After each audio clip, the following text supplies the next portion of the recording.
Bonjour, bienvenue sur la capsule vidéo de Global Ferry Immigration.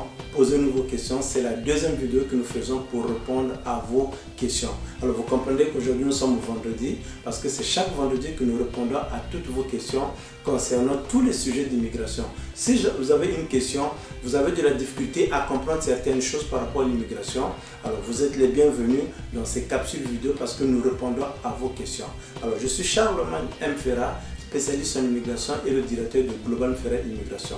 Dans la capsule d'aujourd'hui, nous allons parler de la résidence permanente au Canada. Nous avons reçu une question de notre client qui se trouve en République démocratique du Congo, plus précisément à Kinshasa, qui nous posait la question: si jamais mon père achète une maison au Canada, est-ce que ça peut lui faciliter dans les démarches d'immigration? Est-ce que ça peut lui permettre d'avoir immédiatement la résidence permanente? Donc dans le cadre de cette vidéo, nous allons répondre à cette question. Avant de répondre à votre question, nous aimerions expliquer à tous ceux qui nous suivent, ceux qui ont des questions par rapport à l'immigration. Oui, la résidence permanente est un des statuts au Canada qu'on accorde à un étranger. Ce statut est accordé à une personne qui a respecté ou bien qui a été dans les démarches d'immigration selon la catégorie du programme d'immigration, bien selon le programme d'immigration qu'il a choisi pour devenir résident permanent. On peut devenir résident permanent par différentes manières. La première des manières, c'est de faire l'immigration de façon régulière, c'est-à-dire vous avez 12 mois d'espérance de travail, vous avez un diplôme, vous avez les atouts, vous avez un bon profil d'immigrant qui vous permet, une fois au Canada, pour vous intégrer, ou bien vous pouvez accéder au marché de l'emploi. Dans ce cas, vous serez sélectionné par le Québec, si c'est le Québec. Si c'est le fédéral, vous suivez les processus et puis vous obtenez la résidence permanente. Et de cette façon, vous venez au Canada, vous et les membres de votre famille qui vont automatiquement obtenir la résidence permanente. Vous pouvez également obtenir la résidence permanente suite aux études faites au Canada. À la fin de vos études, vous pouvez directement demander la résidence permanente si votre diplôme vous le permet, ou bien vous pouvez d'abord avoir le post-diplôme, travailler et par la suite demander la résidence permanente comme travailleur temporaire. Il y a un programme qu'on appelle la catégorie de regroupement familial. Alors c'est un programme de parrainage qui permet à des résidents permanents, bien des résidents permanents ou citoyens canadiens de parrainer les membres de leur famille. On peut parrainer l'époux ou bien l'épouse, on peut parrainer les parents, on peut parrainer les grands-parents, on peut parrainer les enfants à charge jusqu'à 19 ans. Au mois de novembre 2017, ça sera jusqu'à 22 ans. Et malheureusement, on ne peut pas parrainer les frères et les sœurs, sauf s'ils sont orphelins de père et de mère, ils sont âgés de moins de 18 ans. Alors, les étrangers peuvent également accéder à la résidence permanente s'ils ont été réfugiés à l'extérieur du Canada, c'est-à-dire ils ont été reconnus comme réfugiés, s'ils sont parrainés ou bien s'ils sont réinstallés au Canada suite à des situations d'insécurité dans leur pays, là où ils ont été reconnus réfugiés. Quand ils arrivent au Canada, ils sont également des résidents permanents. Nous avons également la catégorie des demandeurs d'asile. Ce sont des personnes qui arrivent au Canada par différents moyens.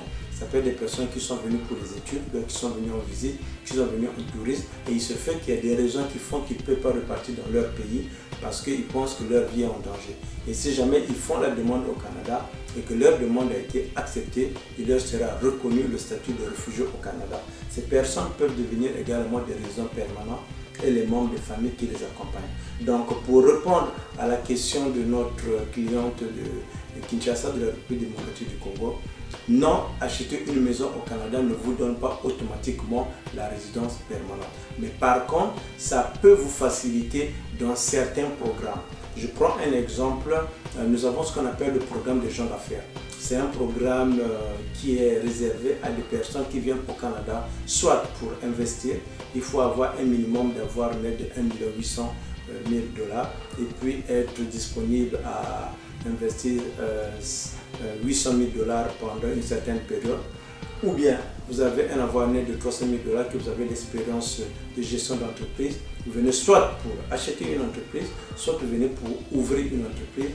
Vous pouvez également par ce chemin, si jamais vous respectez ou bien vous répondez aux critères, vous pouvez également avoir la résidence permanente, vous et les membres de votre famille. Ou bien si vous êtes un athlète international ou bien un musicien reconnu de façon internationale et que vous pouvez venir au Canada pour créer votre entreprise ou bien votre emploi vous-même, vous serez alors un travailleur autonome. Donc cette catégorie s'appelle la catégorie des gens d'affaires. Ce sont des personnes qui viennent pas pour travailler chez quelqu'un, mais pour soit investir, soit acheter une entreprise, ou bien soit créer leur entreprise. Évidemment, il y a des critères qu'il faut respecter.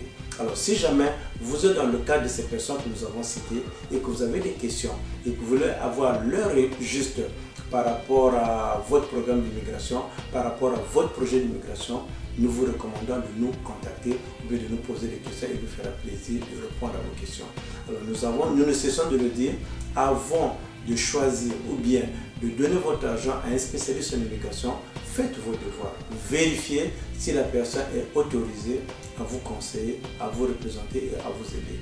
Alors, dans le cas de Global Ferry Immigration, nous sommes autorisés par le gouvernement du Canada, nous sommes autorisés par la province du Québec à représenter les clients devant les services d'immigration du Québec et fédéral. Donc, si jamais vous avez des questions, posez-nous vos questions. Si ce sont des questions d'ordre général, nous allons répondre comme nous répondons aujourd'hui à ces questions. Mais si c'est de façon personnelle, nous allons vous contacter par email et puis nous fera plaisir de vous accompagner. Alors, nous vous remercions d'avoir suivi cette capsule vidéo. Posez-nous vos questions.